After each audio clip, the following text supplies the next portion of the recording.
سێهەم ئینسانی ئیماندار بەرامبەر بە پەروەردگاری کەسایەتی وایە یەشعر بمەسئولیەته عن ڕەعیەته، هەست بە بەرپرسیارەتی خۆی دەکا بەرامبەر بە پەروەردگار، بەرامبەر بە دینەکەی، بەرامبەر بە کۆمەڵگایەکەی، وا نازانێ ئینسانێکە هیچ مەحەلێکی نییە لەناو کۆمەڵگادا، بەڵکو هەمیشە هەست بە بەرپرسیارەتی خۆی دەکات.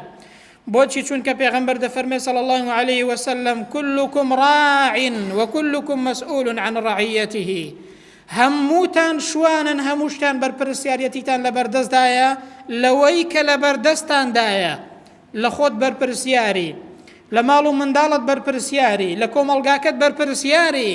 نابێ ئینسان لەناو کۆمەڵگادا خۆی بێلایەن کات و خۆی بێ بەرپرسیارەتی بکات.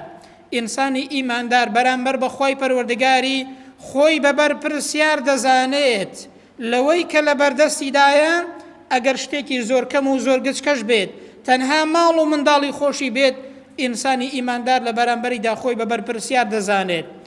بۆیە شتێکی ئاوانە کە ئەوەی کە لە ژێر دەستیدایە تووشی بێشەرعی بێت. دەبێ ئینسانی ئیماندار بەرامبەر بە پەروەردگاری بەڕاستی ئەرکی سەرشانی خۆی جێبەجێ بکات.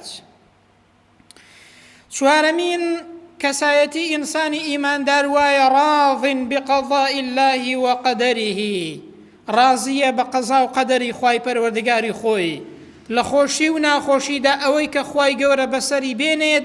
ئینسانی ئیماندار بەرامبەر بە پەروەردگاری ڕازیە.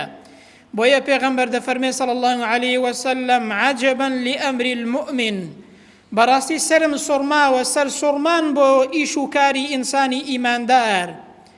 هەموو شتێکی هەر خێرە، هەر کارێکی دەیکە هەر خێرە، بە هەر لایەکدا هەر هەنگاوێکی دەینێ هەر خێرە، مادام نیەتی خێر و چاکەی هەیە.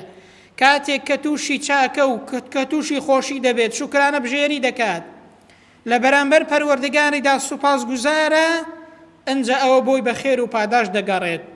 و کاتێکیش کە تووشی بەڵاو موسیبەت و ناڕەحەتی دەبێت، پێغەمبەر دەفەرمێ صلی الله عليه وسلم ئەو ئیماندارە سەبر و ئارام دەگرێت، دەی ئەوەشی هەرمایەی خێرە.